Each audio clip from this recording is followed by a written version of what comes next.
Hello, everyone. Absolutely wonderful to be with you today. It is an honor and a privilege to sit here every day and to look at life and examine what God is saying and how we can survive the pitfalls and the storms.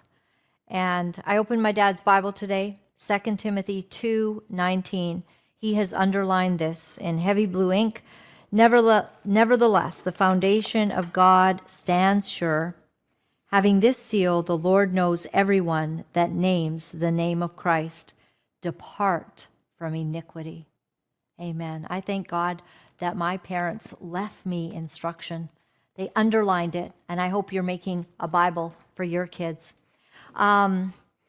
So we have had a blockbuster investigation of the Colleyville police. Now we've been able to see the interviews that they have conducted with J.W. and Rebecca Weiss, daughter of Joni Lamb, son-in-law of Joni Lamb. We have also seen Sylvia and her interview.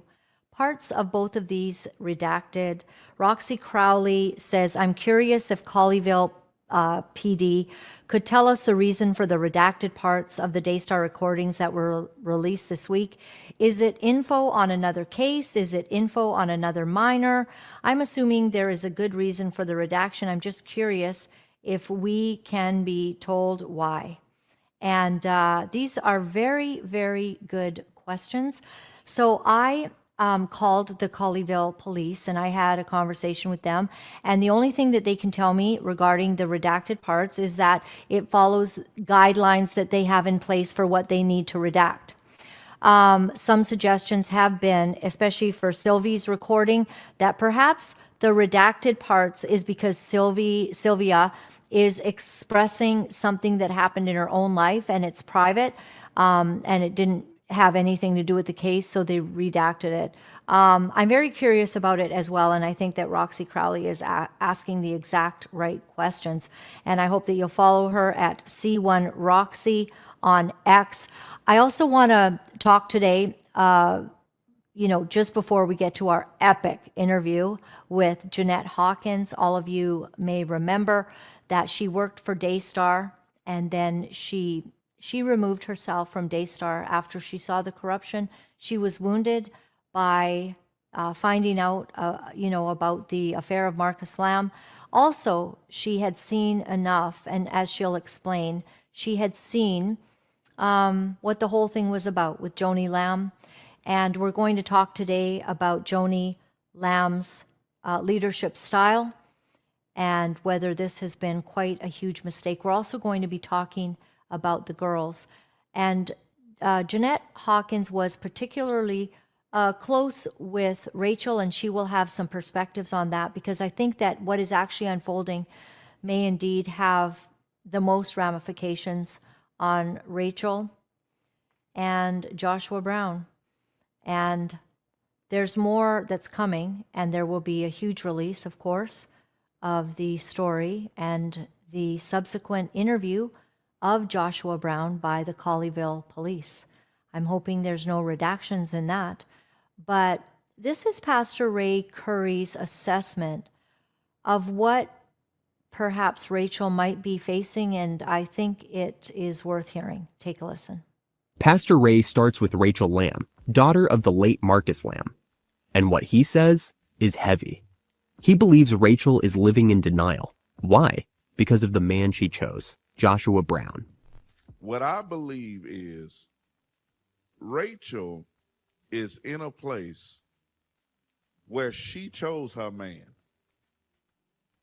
And because it's her man and it's her choice, she has to live in a constant state of delusion or have a mental breakdown. That's what I feel about Rachel. It's either I'm going to live in a constant state of nervousness, frustration, anger, fear, or I got to delude myself in order to give myself a false sense of peace about my choice in a husband. That's what I feel about Rachel and her husband. It's like No, I have to convince myself that there was no letter, that none of the family had any concerns, that everybody's hallucinating except me. So that's what I believe about Rachel and her husband Joshua. She has to be self-deluded or she will lose the little peace of mind she got. Well, one thing that makes me sad for Rachel is that this man here on my share, if you've got that there, JT, from Planet Shakers, Pastor Russell Evans, conducted a cover-up, and he's part of cover-up culture that never allowed Rachel to get some pivotal information before she married Joshua Brown. And Pastor Russell Evans got a letter, and this letter was from another gentleman in the church saying that Joshua Brown had been making inappropriate advances to this man. Now, that's something that I would want to know if I was considering who I would marry. That's something that if I ever got information like that and I knew someone was considering marrying someone who had had these kind of allegations come forward, I would think that it would be important that they had that information so that they could check into it. They could do a little investigation, because before you get married, you're hoping that you get everything there is to know about somebody. And of course, you know that you're on the honeymoon period when you're first dating. And then what happens is when everybody's just pretending that everything is well. And the reason that Pastor Russell Evans did not do this is why?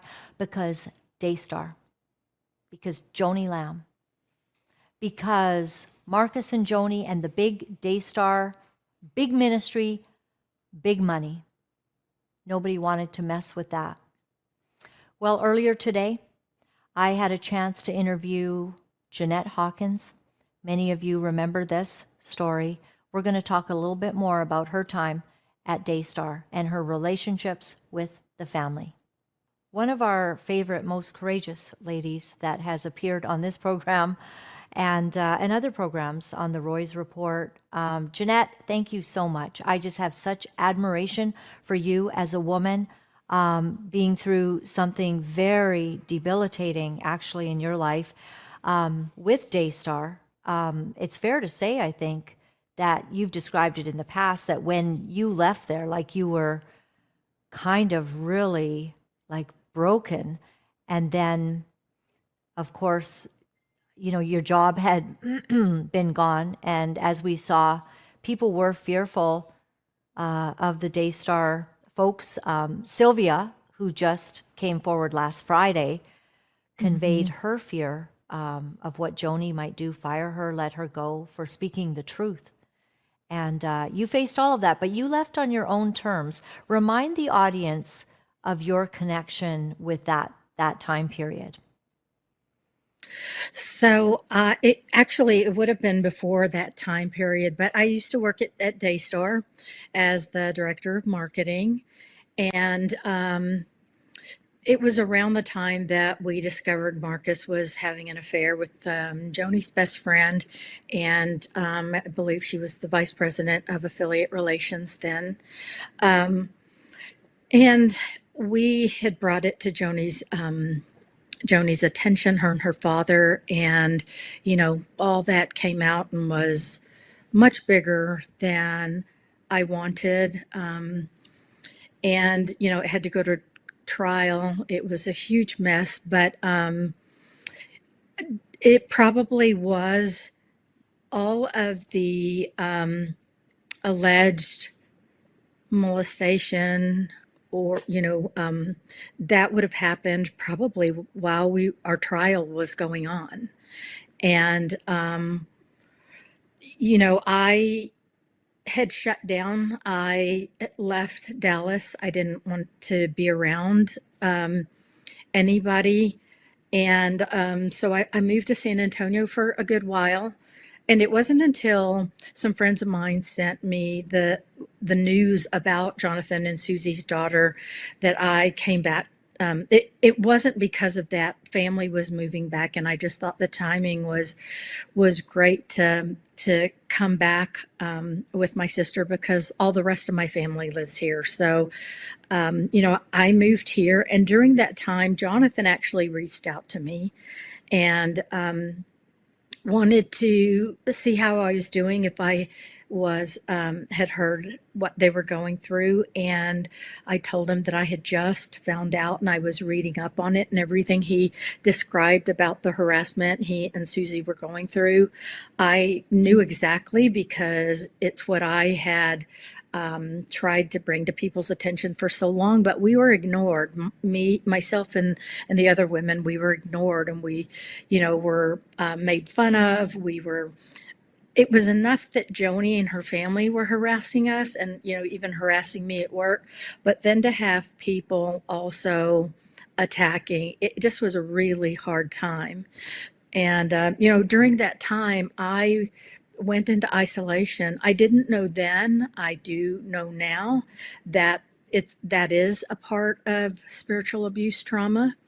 You just want to separate yourself, not only from the the world that hurt you, which in this case is, the church, the place that you're supposed to be able to feel the most vulnerable and trust the most. But you want to isolate yourself from the world as well. And,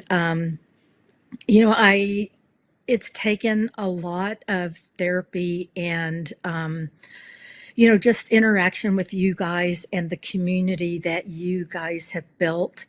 They have been amazing. I get very supportive, text text on social media. I've been able to form friendships that will probably last a lifetime. So it's just been an incredible road for me. But, spiritual abuse and sexual abuse in the church will always be a soft spot or a sore spot for me, unfortunately. So it is interesting. I remember you talk about Jonathan contacting you. It was such a miracle that you were able to connect online, and he had seen, you commenting on something. So I guess you were beginning to feel that you could, I don't know, be alive again, because that's this. I remember this being very comforting to Jonathan to understand this has been a breeding ground of spiritual abuse in Daystar. And Jeanette, not just yourself, but whistleblower after whistleblower that we have personally spoken with, talk about this fear. And then you had, in and amongst the mix, first of all, I mean, you had relations personal with Rachel, with Rebecca, a little bit with Jonathan, but with Joni. And,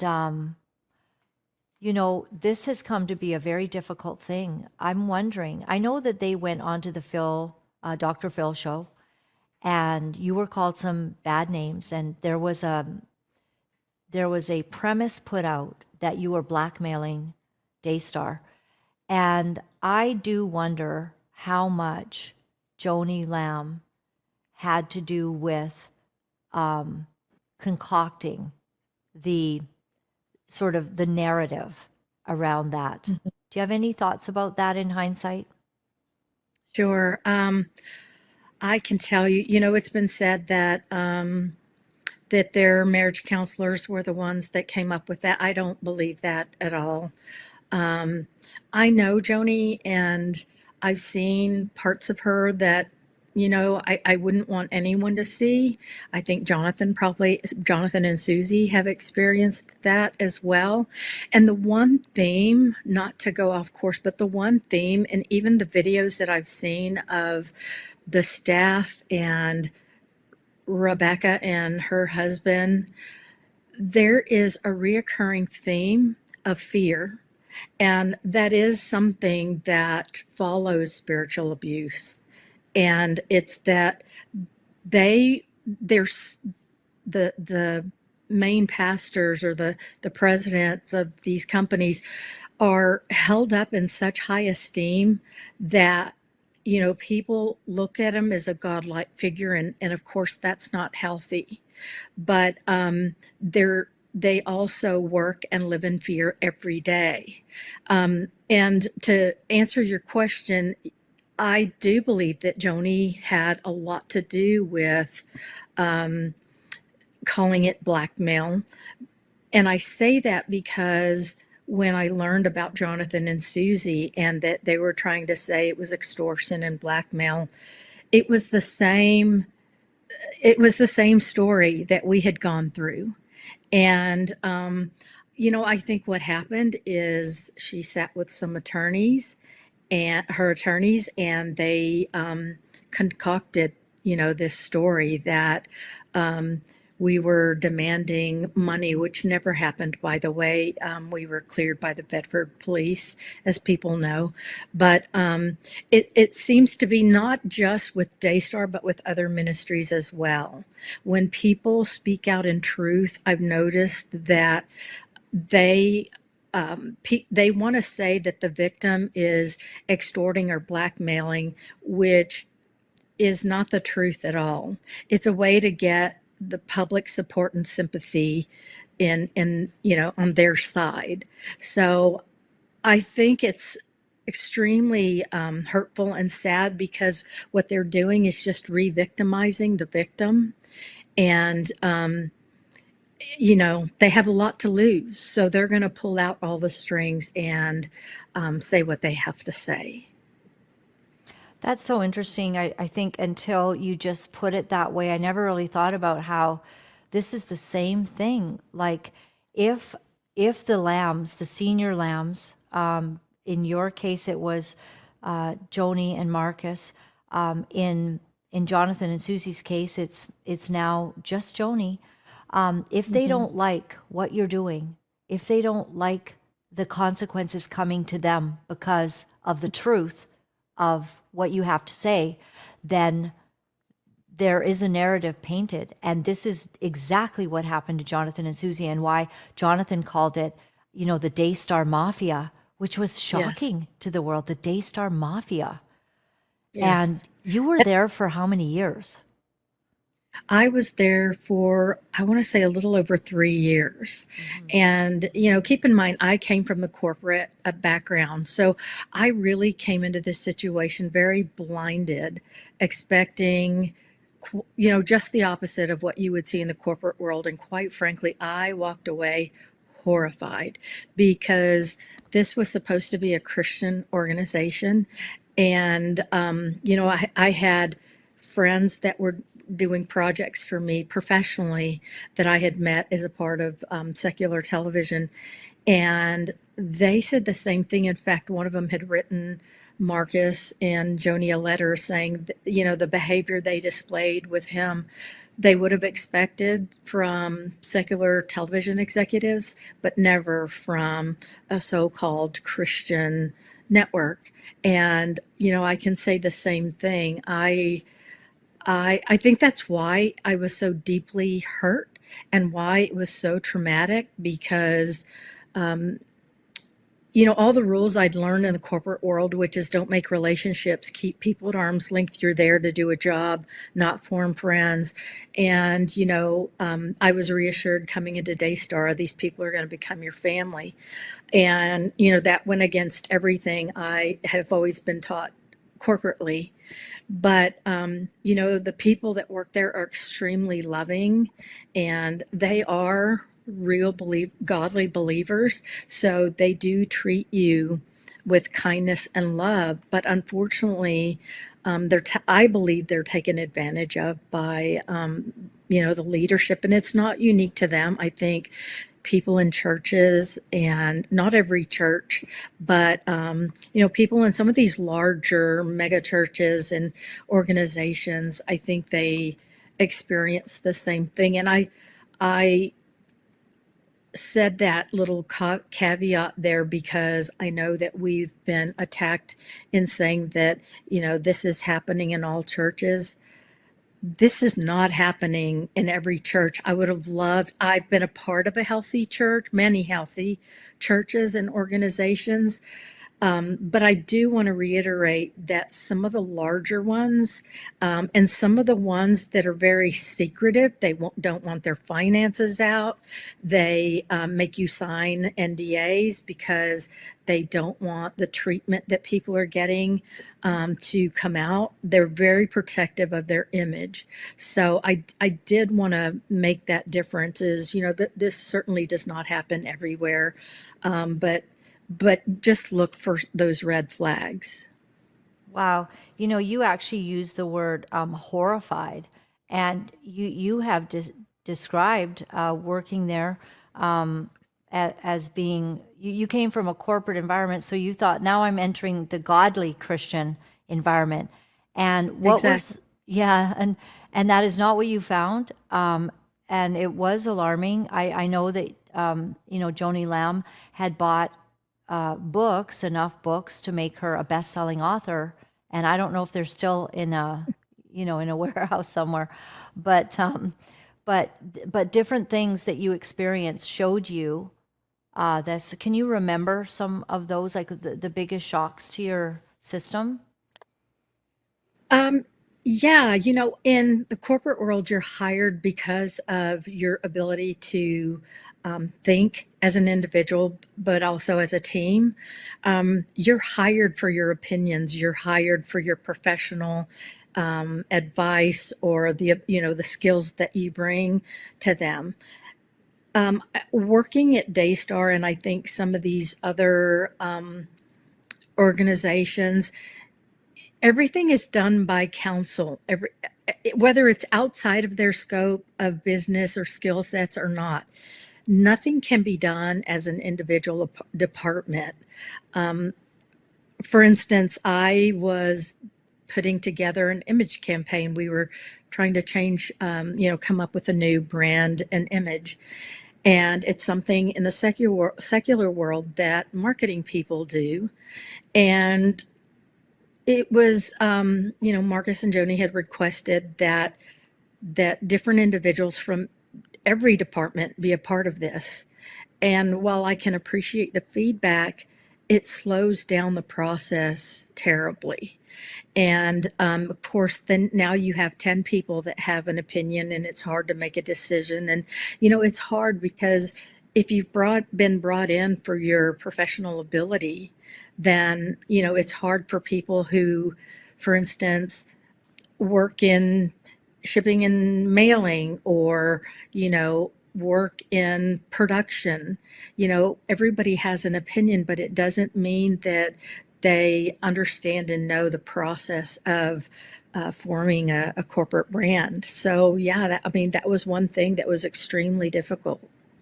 Some of the employees, and I've had some people contact me that have worked directly with Joni Lamb or in the vicinity for maybe something happened or whatever.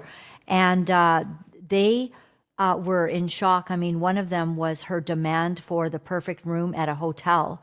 And this person still doesn't want to go on camera because they're still so afraid. And I'm like, what Sure. are y'all afraid of? But her Right. demanding nature regarding, like, wow, at a high-end hotel, forcing, beds to be remade, and things like this.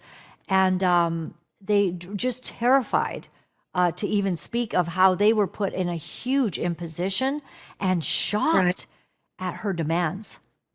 Right. Well, and I can give you another example.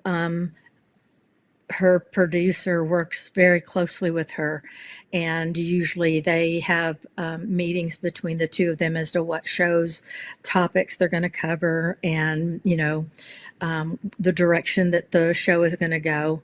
And myself and Joni's producer, I often felt like we were pitted against each other. We would be in meetings, and I found that it wasn't just with me, it was different individuals, where there was great joy in pitting people against each other. And I almost see it with Jonathan and the girls right now, where, you know, you see this happen a lot, and it's very unhealthy when instead of bringing people together in one room, like true conflict management typically occurs, that way it's not a he said, she said. Everybody, all parties are listening to, what the other one has to say, and it's how you resolve conflict. Instead, everybody is kept separate, and that person, Joni, for instance, is the one telling you, well, so and so said this and so said that. So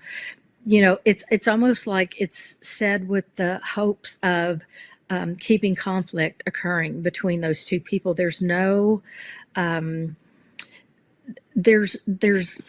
hope of reconciling and bringing peace to the situation that there's a problem around. So I just found that very disconcerting for again, a so-called Christian environment.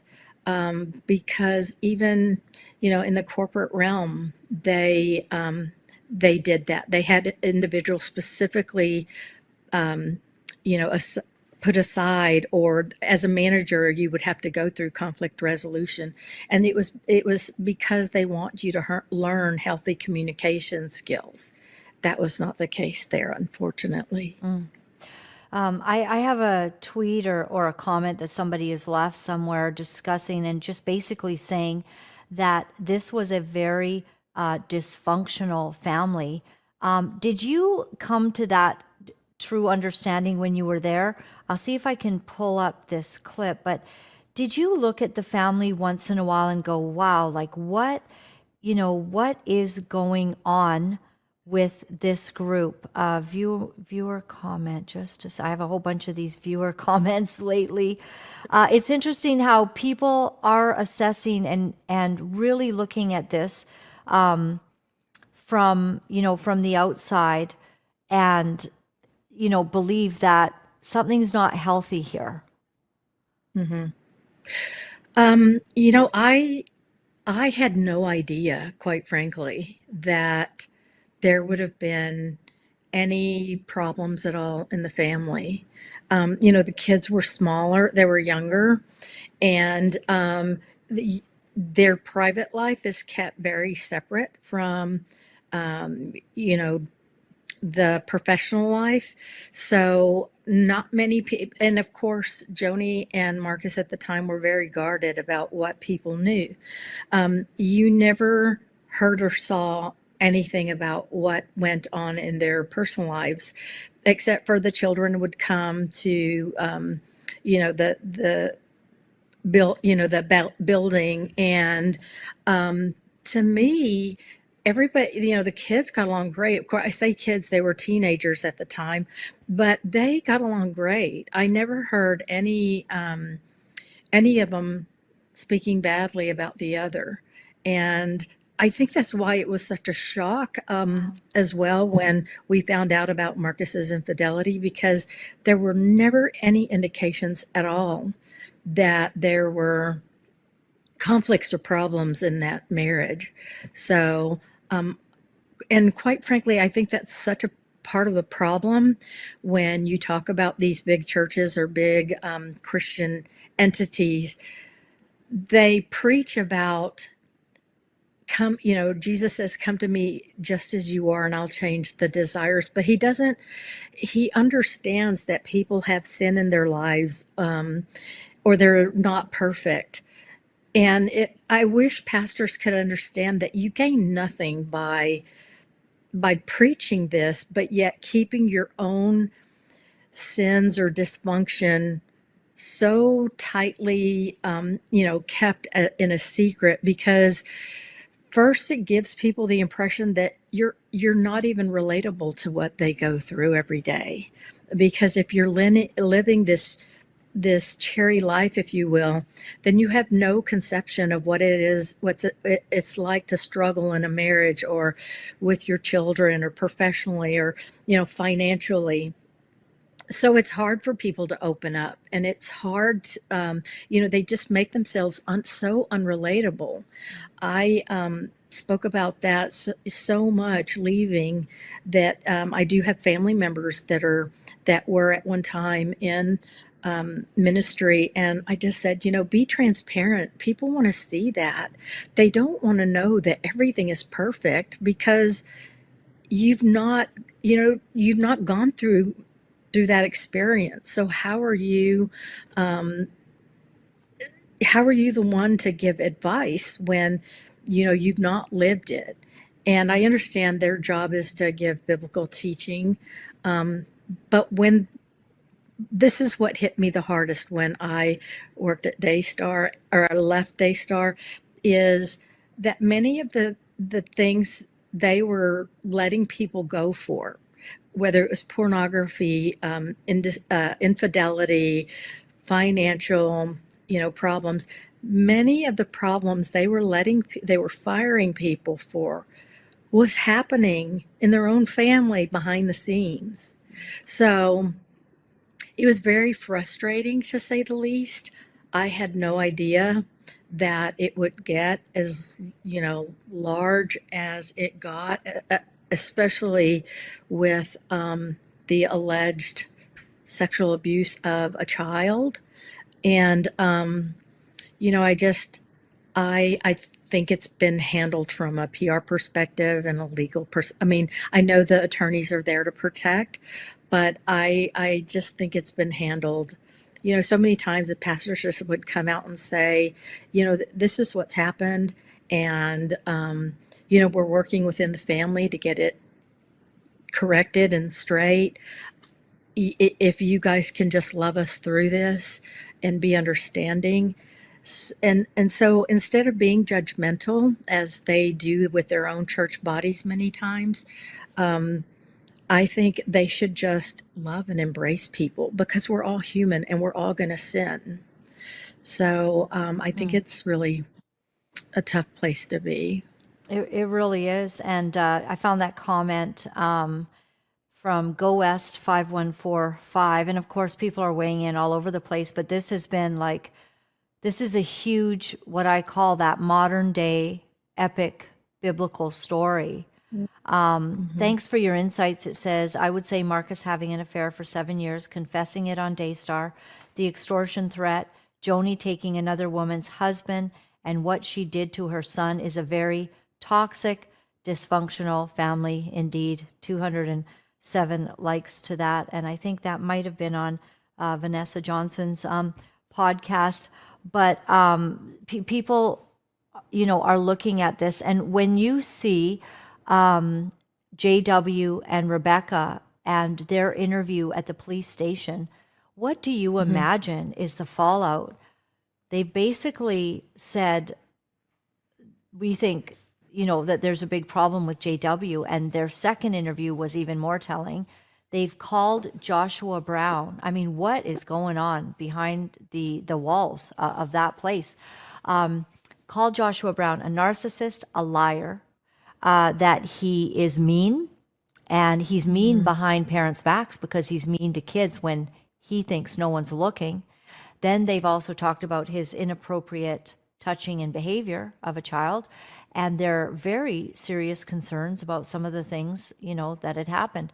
There's also another person that doesn't want to speak, and that's the nanny, regarding Joshua Brown just randomly showing up at the house to, play with the kids, to drop in and say hi, basically. All really strange behavior. But I wonder, do you have any thoughts, knowing this family so well? Joni and her perspective of what happened at the beach has been now completely blown apart by Sylvia, the nameless, faceless, beautiful, now known housekeeper behind the scenes that saw everything. And it must be even more trauma in this family, I would say. What do you think might be going on in there? Well, let me first start with Rebecca and her husband. In watching the tapes, I was touched by how it appears they so badly want to help and stand on the side of truth. but they know that they are walking a fine line, especially with a Daystar attorney in there, because everything that's being said is going back to Joni. I think the detective actually says that. There's times when, the help, Miss Sylvia, I believe her name is, Yes, Sylvia. Yeah. okay, Sylvia, she was asking, does Joni know that I'm coming to speak to you?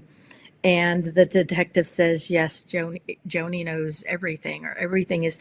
And first of all, I found that odd because the detective is doing an investigation into a potential crime. And his job at that moment is to gather the facts.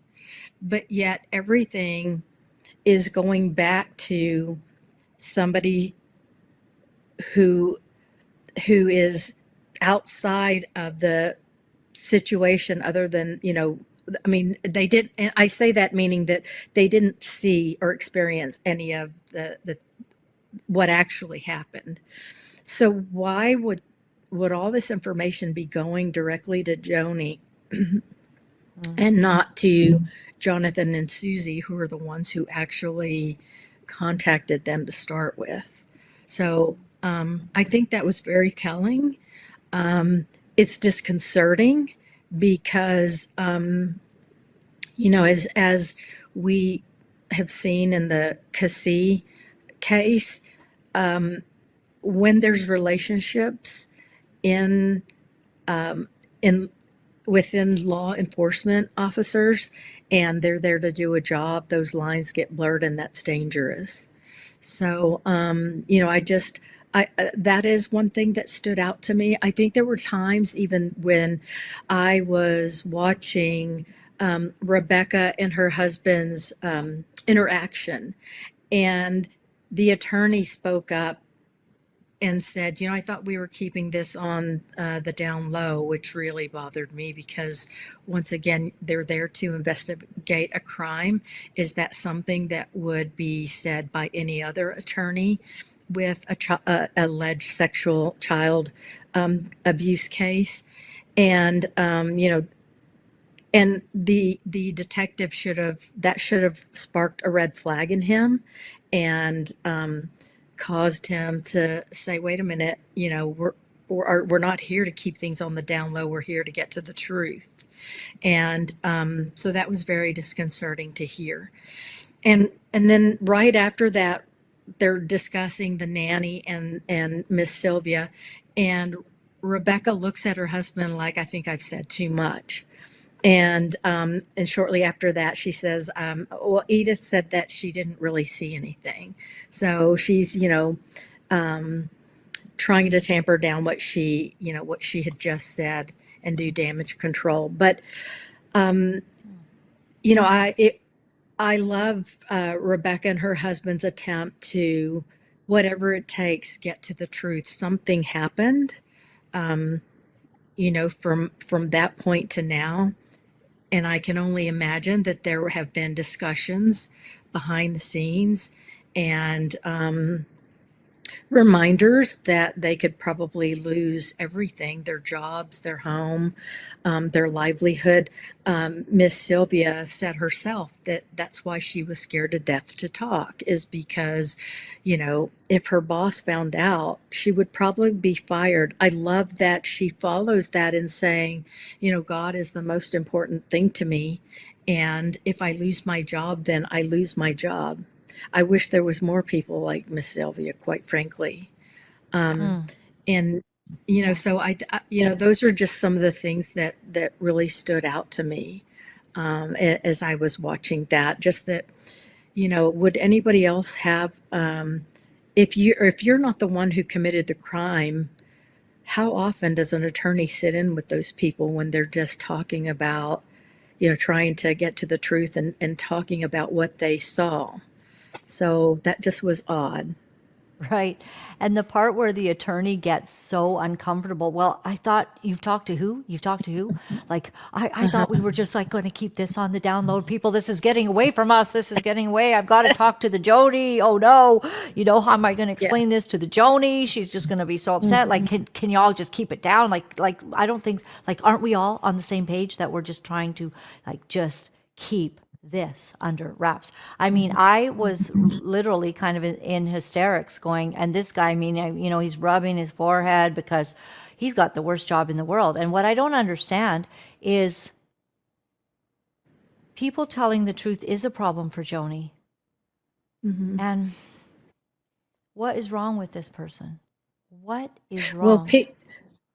people telling the truth if it's going to hurt their reputation or image. Right. That's If it when, hurts Daystar's reputation. exactly. That's when they start to get nervous and their behavior changes, and you begin to hear threats and, and be managed through a fear process. I just think all those red flags just, you know, not only do those people have to live it, but when they leave, they, because they become so isolated and because they've lived in fear so long, even I would say Miss Sylvia's probably even scared that even after she's left the ministry that, something might happen to her if she, says the wrong thing. Right. So, I just was very disappointed too in the detective and the way that he is handling this. I'm not a police officer, and I love and respect the work that they do for us, and I appreciate it.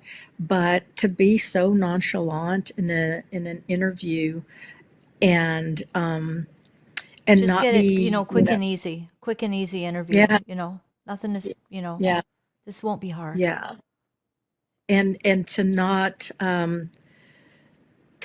be so there were times where I thought he was a little bit too flippant, and Yeah.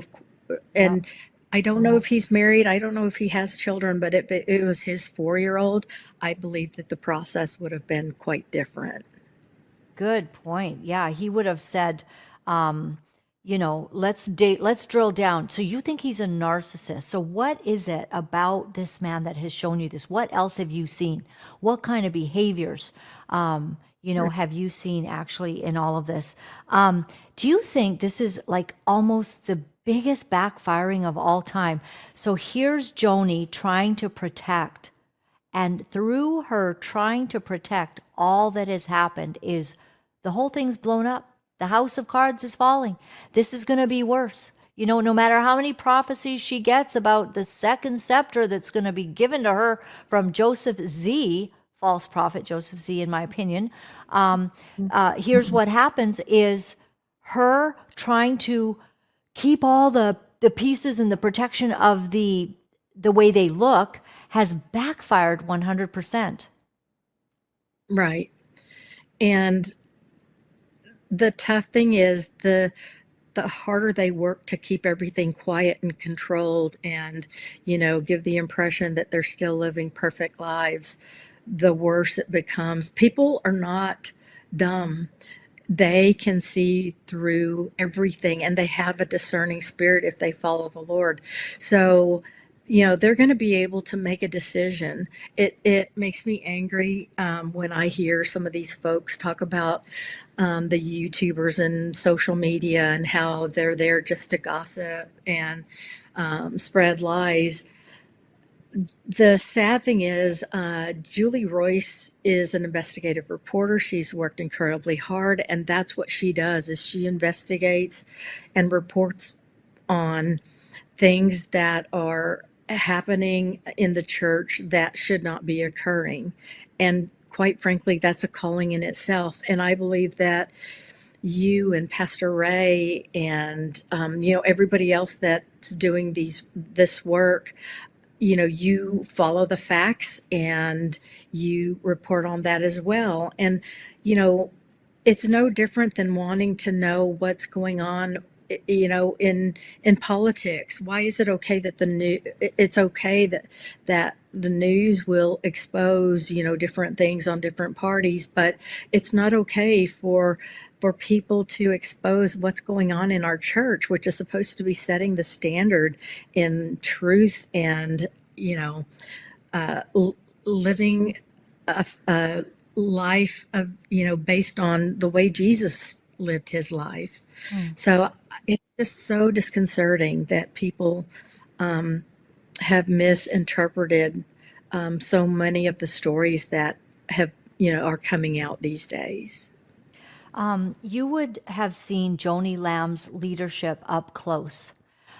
Someone has written me quite a provocative email that I can't find, and I can't get it right now. So I'll try to say what they've said. They've said, some people are really great second in command, and that on his deathbed, Marcus Lamb said, and maybe realized, you know what? I'm not feeling good. I'm not looking good. Maybe a premonition, maybe the Holy Spirit letting him know exactly what to do.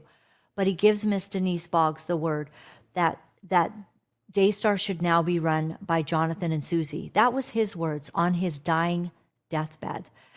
He says it to his wife, to Rachel Lamb. Susie Lamb's in the room. And I wonder if he realized Joni followed along with Marcus, and Marcus just had almost, some people have said, he had a Trump-like quality to be great in business, to see things. And I do want to ask you about your perspectives as you have journeyed through forgiveness and understanding and meeting Jonathan, and some perspectives on Marcus before we end this conversation. But nonetheless, Marcus was the leader. Then he's going and he says, we need to turn it over to the kids. Jonathan and Susie will lead. The sisters will stand beside. JW will be with Rebecca. No mention of Joshua Brown. Interestingly, the very man who's there as he dies late that night. Right. The only people around are Joni and Joshua Brown, who apparently the oxygen just was never enough. And Joni kind of complained about this, apparently, told Susie, can you be here more? Because whenever Joshua Brown is watching Marcus, the oxygen is going down, and it's not a healthy night for him. Don't know why that is. So with respect to Joni's leadership, what this person has written me is that because Joni refused to honor his dying wishes, his words, her husband's words, his admonition, she wanted to show off. She very quickly, and in fact, in the day of Marcus passing, she's on the phone with Doug getting counseling for hours. She told the girls sitting at the table this. And so she decides she's going to take this. Doug had wanted a show for many, many years. She had all this opportunity. A new love comes into her life very, very fast. And she has an opportunity to just kind of, wow, I'll be the one in charge, almost as if her ego got the best of her. And it wasn't the Lord's intention that she would do that. She could have finished this well. Turn it over to Jonathan, who's righteous, he's doing his own doge in the company, right? This is why, part of why Rebecca and Rachel, we covered last week, part of why they're upset at Jonathan is he's like, it's not really a company expense when you take this little vacation or this or that, or your children's birthday parties. It's not a company expense. We're drawing the line. Good for him, showing leadership. But Joni has done no such thing. We know of the lavish gifts that the girls have received this year. We know of many different things. Just saying, she has had a different version, and she has literally lost well over 24 broadcasters because of her actions. And platforming nonstop on Daystar the person, Joshua Brown, with these allegations. Would it not make sense for him to stand down? All of this to say, Joni Lamb as being the ultimate leader, you watched Marcus and Joni. What would be the difference between Marcus' style, Joni's style, and has she made the biggest mistake of her life in running Daystar? Sure. That's a great question. Let me just say, when I first learned of Marcus's infidelity and just that whole situation, I was extremely disappointed. And I was angry. And but he did ask me for my forgiveness, and he was very forthright and honest in telling me what that night. He and Joni, they made a phone call on the night that Joni confronted him, and I understand that people are going to sin. I think I was more in shock that someone of such stature would have fallen into, that kind of sin. But we are all human, and so I got through my anger, and I forgave him. But what was hard for me to get past was the treatment that came afterwards. That's what, to this day, it's just hard to forget. And I think for what I would say about Marcus is that I had a lot of respect for him because he was an incredibly talented businessman. He was a genius. He was a part of Mensa. He graduated when he was 15, so he was extremely intelligent. And so he had that's something that a lot of people don't know, is that he was extremely intelligent and had a high IQ. So he did things differently than some of the networks that were already there. He did things differently and kind of paved a new way of doing things. So despite what was done, I still had a lot of respect for him as a businessman. And, he's very quiet and withdrawn. And I think people sometimes mistook that as believing he was better than everybody.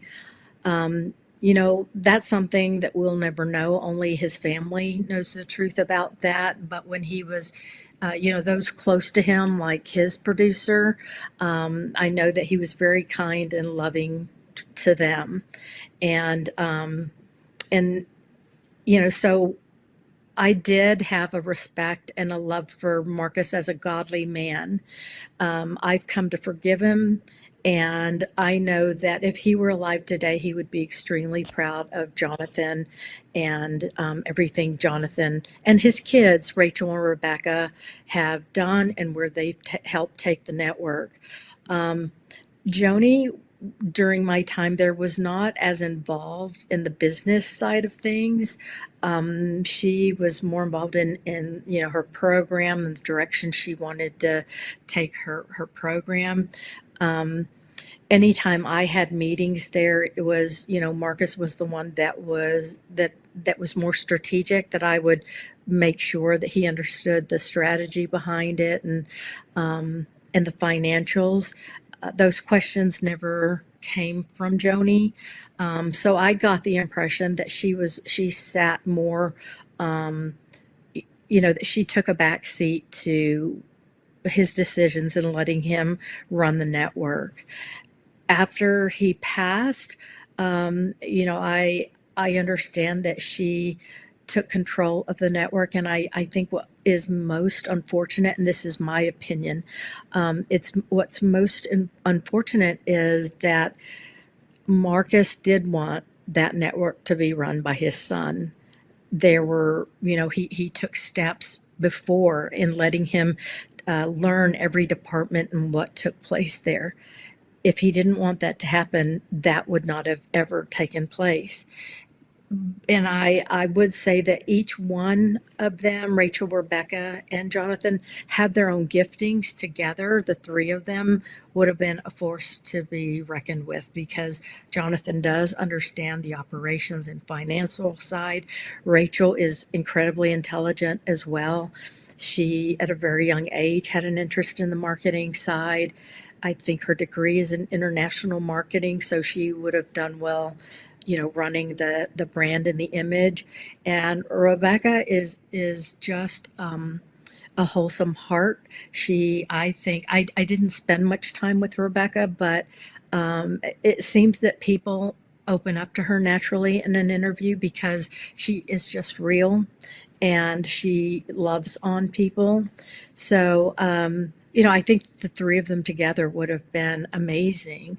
If I were Joni and I would have been put in that position, I would have allowed my children to run it and or Jonathan to take the helm and the other two be involved and coach them through it, just slowly giving away the reins as I was assured that they were able to, stand in it comfortably in their roles comfortably and I could let go completely. For whatever reason, she decided to bring Doug in. And I often wonder, Laura-Lynn, if the shoe had been reversed and Marcus had remarried, regardless of who it was, if Joni would have been okay with that person taking the reins and treating the children how they've been treated. I think, Doug coming in, what he should have done is, because he said it so many times before, he said it in the recording. He told Jonathan, I don't want your inheritance. I don't want to run this place. I don't want anything to do with Daystar other than perhaps just continuing to be a programmer. So if you're that adamant in telling them that, then why sit in the role that their father sat in? Why would you just not excuse yourself or take a back seat and be okay with that, regardless of whether Joni wanted that to happen or not? Most people would have bowed out and said, this is your family's organization and you continue to run it the way you have. Let me have a back seat and just enjoy having my program on here. But instead, he has taken a major role in running that network. And I guarantee you, if the roles were reversed, Joni would be rolling in her grave, I believe. I think she would have been incredibly upset to let that happen and not let all three of the children be involved in and sitting in the roles that were laid out to them when they were children, so, and before, so And yeah, we have I just seen think it would. I'm so sorry to cut you off. Go ahead. You No, I was finish just going to that. say, I just think it would have been a completely different story there. I agree. When I think of some of the many things that Doug Weiss has said, first of all, he was the first at the funeral. And his words, I wanted to make sure that Marcus was really in there. Marcus was really dead. At another time, he said, no, I don't want to wear his tie, something about a tie. I've taken everything else of his. The way that he's spoken about some of the kids that you can kind of catch in the little, these recordings that have been released, how he's spoken of them, you have to wonder how much of the angst or the way that Joni has kind of proceeded was partly Doug, but I would say partly her wanting to demand that the kids respect her relationship with Doug Weiss.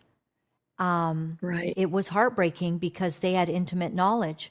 For some reason, Joni would tell the kids, like Susie and Jonathan, when they were all together, that Doug was for the day with his ex-wife and she was literally begging him to come back. And for some reason, all this information is given to her kids. And they wonder why, in the end, Jonathan's saying, Mom, wouldn't it be the right thing? Would it be the godly thing for Doug to go back to his wife, Green Eyes, Lisa, who he still has butterflies for? He's told Jonathan on a separate site, I still have butterflies for my wife. And but as soon as all of this happened, then his life was a sham, as Pastor Ray Curry puts it so well. My life is a sham, and ends up just jumping headlong into this relationship in front of the world, and then saying that there's biblical grounds and all of it. Like this has been a lot for everyone to swallow, Never mind Rachel, Rebecca, and Jonathan at the whims of the mother who had to have everything her way. Submit or leave. Read it or leave. Read it or leave. Submit or leave. I'm the voice of God. Well, Right. Dr. Evans said she was the voice of God, and she didn't contradict that at the time. And she wanted to be the one and the final authority on all things, even if it was, pricking their conscience to have to read a celebratory email about the new marriage. She wanted it done. There could have easily, like all of that was a day that marked the turning point. She couldn't leave it. They could have read another email. You've produced, you know how it is. You just go, oh, the kids are upset about that. Okay, I got another one. Okay, Mr. and Mrs. Smith just love our segments. They just love and appreciate Daystar. Let's read that. No, Right. Well, they had to read that email. well, and I mean, it's very apparent that it was about control and submission, or submissiveness. And again, I think as you start to get bigger, as you start to grow, you believe that you have the right to demand more from others. And we all look back and say, all this started because of an email that could have easily been exchanged for something else, as you've said. And look where we are now. And, it is because of pride that this craziness has happened. And, the family is divided. And I really think that's sad. I know the one thing my father always told me and my siblings is you're going to get married. You're going to all have different, like your own partners, but never forget you are blood and you are siblings and you will be in each other's lives forever. And he worked so hard to keep us together. And I can tell you that nothing would come between my siblings and myself. And I think it's sad that Joni is missing core memories with her grandchildren and with her son, her only son. And so that breaks my heart for both of them. Again, if Jonathan could have been there by her side, she could have ensured that he was learning the day-to-day, experiencing it. I think that's how any, situation like that occurs is, when you sit in it every day, you sit in it as long as you can, you learn more. I know for me, the transition from corporate broadcasting to, Christian broadcasting was a huge change. And the longer I sat in my role, the more I understood it, the more confident I became. I think that's true of any person. And I think it's unfortunate that all this time is going by and, her only son, who was supposed to take the reins, is not being a part of that, that mentoring and growth process. But, God forbid something should happen in that marriage, and then it's all for naught. So Right, I all of just grieve. this. I mean, there Right, there would be hope, even if, let's say that, I mean, Robert Morris outright told the kids that the marriage wouldn't last. So I don't know, if it will or not in the future.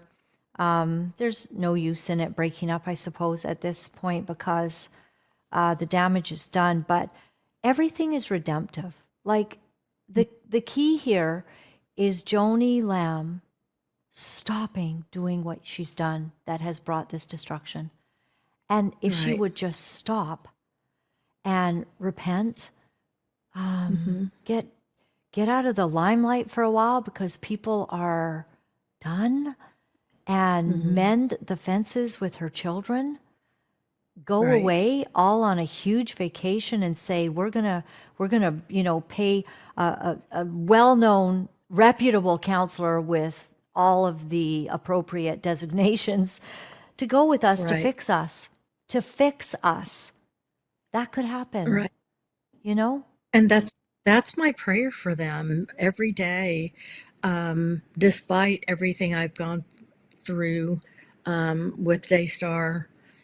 My prayer is, I know each one. I know Jonathan, Rachel, and Rebecca, and they have the heart to run that place. They have the heart for Jesus.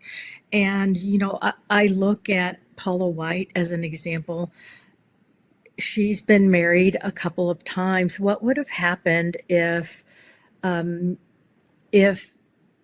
those people were allowed to run her ministry, and yet the marriage would have dissolved and she would have married somebody new, and that marriage dissolved and she would have married someone new? That's why, God's word is everything to us, because he understands that we will incur some tough times in our life. And he doesn't want that separation between mother and children to occur. He, or anybody, he is about love. And I really do pray that they can reconcile, and that my biggest prayer is that Doug would come to the realization that he's overstepped his place in that ministry, and that he would just step back and let them let the kids run that, that ministry like it was supposed to be run. And I apologize for, calling them kids, but they're still kids to Sure. me, or young adults. So yeah, I mean, that's my prayer for them. Hey there, many of you would value getting your hands on some Ivermectin, hydroxychloroquine, or fenbendazole. Contact Mia at SozoHealth at proton.me. Jeanette, one thing that you have is you do have a soft spot for Rachel. I noted that in our last interview, and it occurs to me, as I've lived and breathed sort of the drama of Daystar for a very long time, that she's actually probably the one with the biggest loss coming up here. I don't know, like, I'm not saying loss in marriage. I'm not saying, but this is a difficult thing for her. And you do know that you described to me some times that were surprising to me, because what I have garnered from knowing Rachel is the attacks on the church accountability group that we think she's behind, and we don't know. But some nastiness that has come out against Susie, against her brother. And I get it, her husband's been involved, but you also saw the gentler side of Rachel, that is the redeemable part and side. They do continue to be on the broadcast the last few days, smiling as if nothing's wrong, and all holy hell must be hitting. Laura-Lynn, I've often thought about that, because I loved Rachel when I was there. I haven't seen her since I left, but I did see the softer side of her. And I think I had a soft spot for her because she was a strong-willed child, and I was too. The difference is my father was able to steer me in the right direction, my parents, and they loved me through it. But they let me know firmly that, in the areas that I needed to get back in line. And so I did have that, fortunately. And, the way that it looks is there wasn't anybody able to, put those guardrails in place for Rachel. Even seeing the comments that came out, I was shocked. It showed me that there's a lot of emotional immaturity in the way that she lashed out.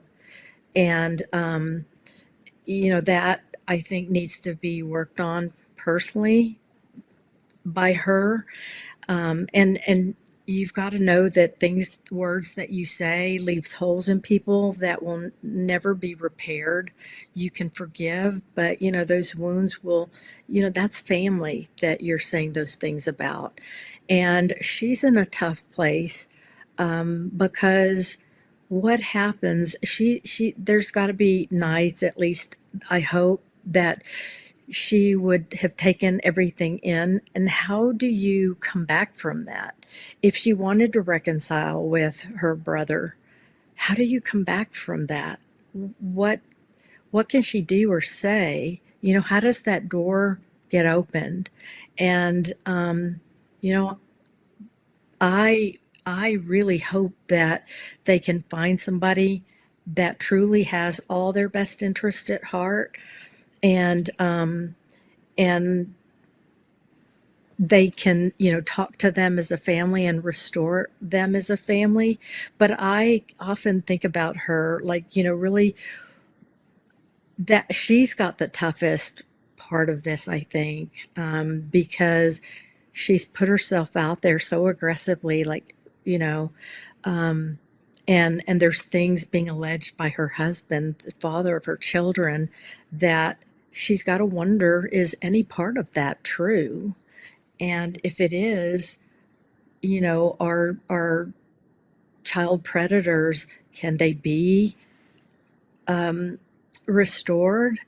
And and in Rebecca's case as well, if that is the case, do we always have to protect our child? So there's a lot of difficult situations there that they're going to have to work through individually, not even as a family. And you know, we see God do miracles every day. He can do that for them. And that really is my prayer for them. And I do pray that there will be some insight that will remove the scales from everyone's eyes, and they can see what's really going on. It's the enemy trying to divide them. And Yeah. right now he's succeeding in that. So I Yes. feel bad. Yeah, you've brought it to a very important point, is that, the enemy has wanted to destroy anything that God would ever want to do. And by Right. our personal decisions and by many different choices that people have gotten to make along the way, we've gotten Hmm. ourselves here. And Right. that's what they all need to face if there's any hope for redemption. It's just Joni's sort of in a bubble, I think, where she thinks she can just continue to smile and Hmm. present this, and the kids, smiles, everyone. You know, the plane is coming, like on Fantasy Island. I mean, it's just a Fantasy Island life, and nobody out there is ignoring the facts. And Right. this is going to be crushing even more. The the word of Sylvia has proven that Joni is just making stuff up with respect to the the beach house stuff. And so Joni's just all the way along. She's just somehow, people have said, what does Joshua Brown have on Joni that Hmm. she's so blinded to him? And I'm in Right. shock, because just looking at him is kind of disconcerting. Listening to him, hearing the allegations of Rebecca and JW, and she stands by this and she calls him her son in love. Like, Right. what's happening? Right. Well, and to, again, going back to my siblings, had someone else stepped in, if one of our spouses would have said something, or done something, we would have gone aside, just the siblings, and discussed it separately from, and that's typically what we do, because and if my father were still alive, he would have probably been the one leading that. So I think it's unfortunate. I understand that it's her son in love. I don't like that term, because her son in love is her own child, her son. And, it, you know, Yeah. Joshua is her son by law. So he is her son-in-law. But, you know, I, I think everybody, even Miss Sylvia, everybody loves them. Everybody loves the children individually. Many of those people have watched them grow up from the time that they were children. And, you know, it's just a really tough place to be.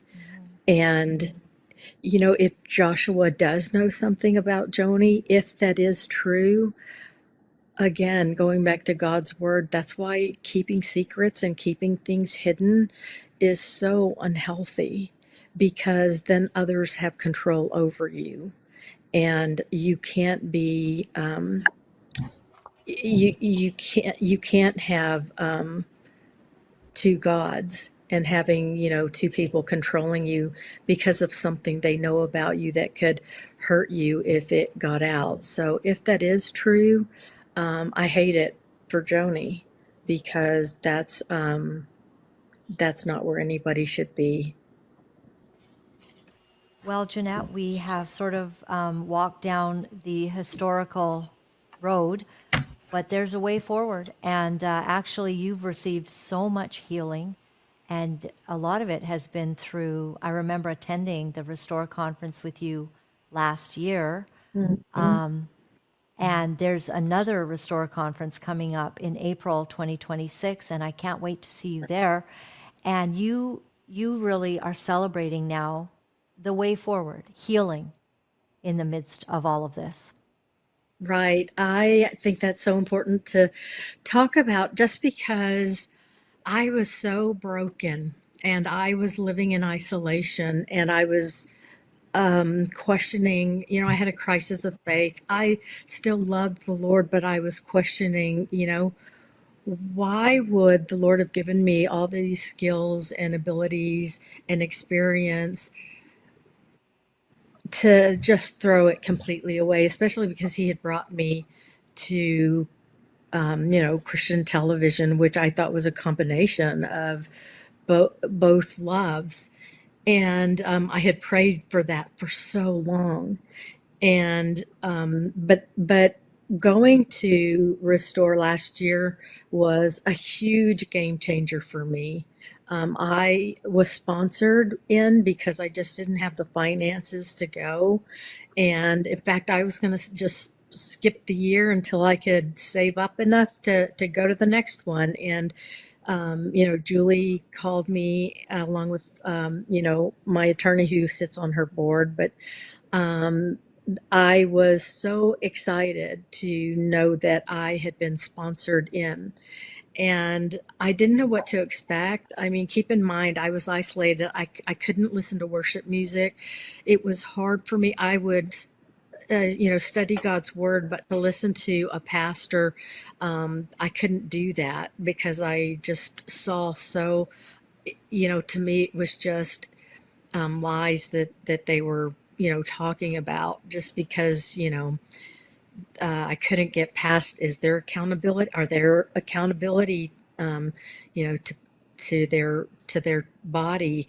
You know, is there a board of directors, or, you know, people keeping them accountable? And all those questions would come up. But I went to Restore, and you know, listening to worship was a trigger. I would start to get, you know, just into a little panic, and I didn't know what to expect. But I will tell you that as soon as I walked in, I thought, I have found my people. I just knew it was going to be a safe space for me. And just going through the 2-day process completely changed my life. I was able to, you know, there's something to be said in a community where you feel like your pain is being validated because they've experienced the same thing. And not just that, but they're giving you tools and equipping you with how to get through, you know, some of these traumas that you've experienced, or some of these hard times. They equip you for that. and they, they're loving people, and it's a place to just get coping skills and emotional support. And, it's a place where you'll get self-awareness again. I completely just had lost myself and the things that I loved. And, again, you'll make relationships there that will carry you through a lifetime. So if you've never experienced, if you're new to Restore, I would tell you, please go there. Even if you've not ever experienced a traumatic church issue, it's just an amazing time. And, it's a place filled with love. The speakers are extremely educated. Some are authors and pastors. Some are PhD psychologists. Many are counselors that are equipped to walk you through some of the things that you can do to come out of it. And I will tell you, looking back at it almost a year later, let me just say this, because this has been exciting. I didn't know professionally even what I was going to do when I left. And Julie called me one day out of the blue and said, we talked about, she knew that I was in marketing and we had discussed some things. And she called me and said, I'd really like your help in marketing Restore. And I thought, oh my gosh, you are a prayer that's answered, because I'd been praying for that for so long. And so she's kind of just it's hard for me to talk about without getting emotional, but she has just lit a flame in me. I'm passionate about something again, and I'm just having the time of my life. So I hope that people will pre-register. It's April 17th and 18th, like you've said. If you're a counselor and you want to continue to get your credits, April 16th is the day that they will be gathering. So I'm just so excited. I know that our own Pastor Ray is going to be a speaker, and I'm so proud of him. Yeah, I And love him. you and your husband will be there and be a part of it. And I think that what's going to happen is all these YouTubers will get together and come our way. And you're speaking as well? Yes, I'm speaking So too. I love that, because so many people have come to know you guys, and we feel like, everybody feels like they know you personally. I felt like I knew you personally even before I met you. And so it's a great way for people to come together and,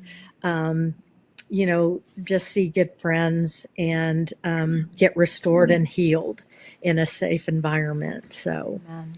I'm excited Wow, for I that. just love our new friends and who we found. And you are a treasure and also a righteous person that stood when you needed to. And I just admire that. I admire Sylvia, everyone else that's come. And I appreciate some information knowing that how smart Marcus was in Mensa and all that. And that makes sense because Jonathan is brilliant.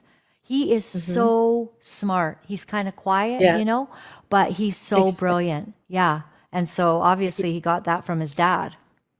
Yes, he is very intelligent, and um, and Susie's, that I tell them all the time, that match was made in heaven. Made in heaven. She's an amazing, godly woman God who told her, just, this is your guy. And she's like, really? Yeah, okay, yep.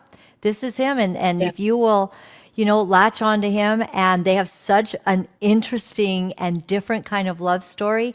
But yes, those two together, oh, what a beautiful union that God has yes, brought. And they've just clung to each other through all of this, and it's so healthy how they've I, just embraced their kids, and it's family. It's all about it. It's not about all that stuff out there. And they've just yes, cocooned a little so that they can just right, heal and protect the kids. And right. Susie is just that beautiful person for Jonathan. So, Right. And I don't think that that's in vain either, Laura-Lynn, them having to separate and heal themselves. yeah. Even as horrible as it is going through, I know for me, going through my experience, the Lord taught me so much through that walk, and I'm a different person. And, for Jonathan and Susie, I really think they're learning, the Lord's taking them through things and teaching them things they would have never experienced had they stayed at Daystar.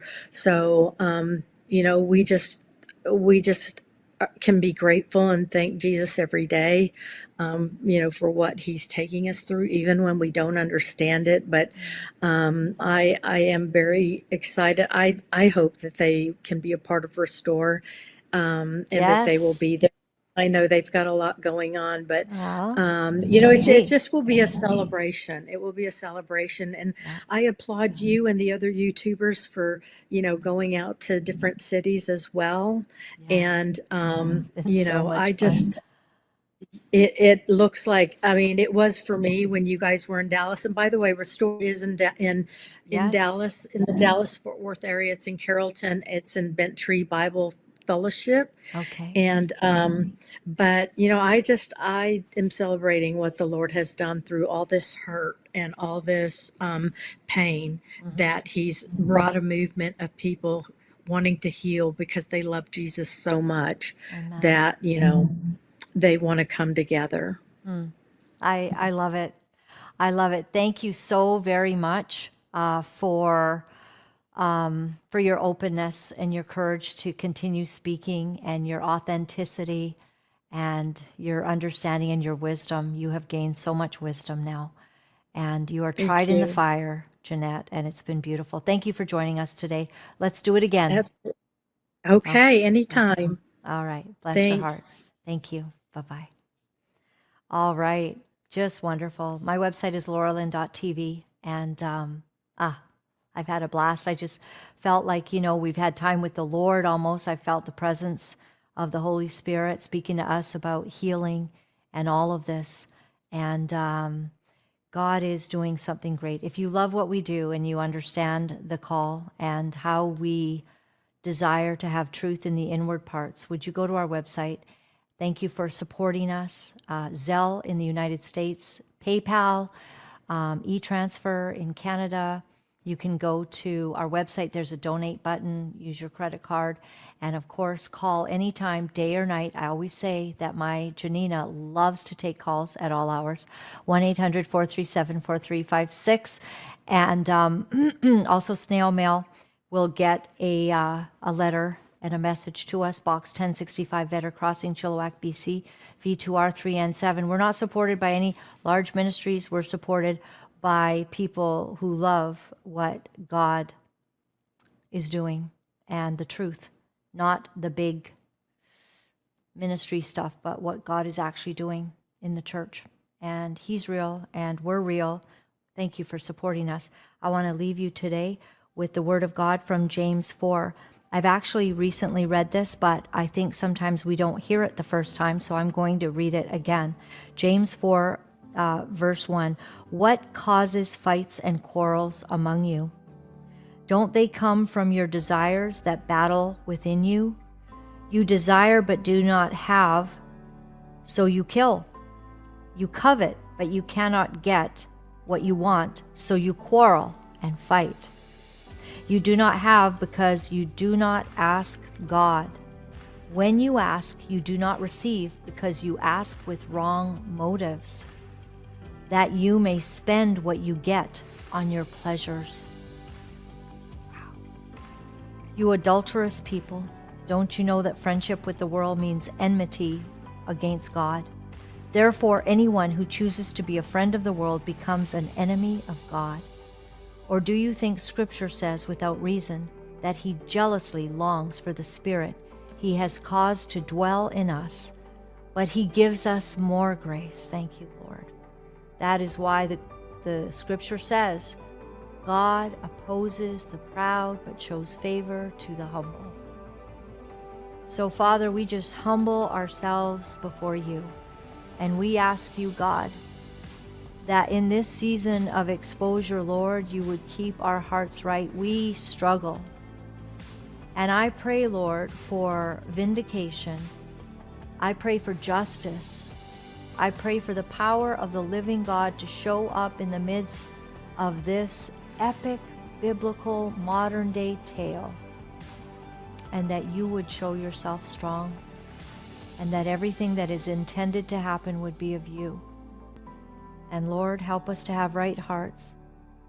All of us together, let us forgive where we need to forgive. Let us be strong where we need to be strong. These things must all be together. Love and justice and mercy, they must cohabitate. That is God's desire. And I've had my share of being very angry because of my understanding of the situation that has happened, and for Jonathan and Susie, a really difficult thing. An injustice has taken place. But may God be true and every man a liar.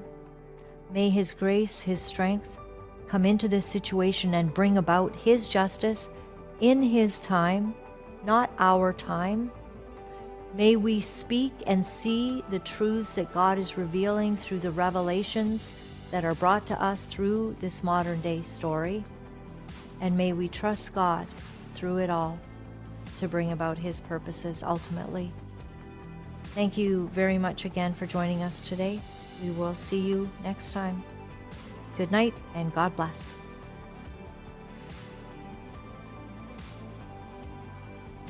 You know, it's not easy to deliver the truth of what our sick world is doing, but for some of us, we feel that we have no choice. Because if we are silent about these abominable things, then we are letting evil go unchecked, and we cannot do that. For those of you wonderful people who are writing me and are sharing your encouragement, I am deeply grateful. Thank you for all the letters that you've been sending. Thank you for the donations and the support. I found out that in order to speak the truth, you have to become very, very strong. If you would go to my website at www.lauralynn.tv, you'll find all of the ways that you can contact me. Remember, my friends, all is well. All is well. Thanks for joining me.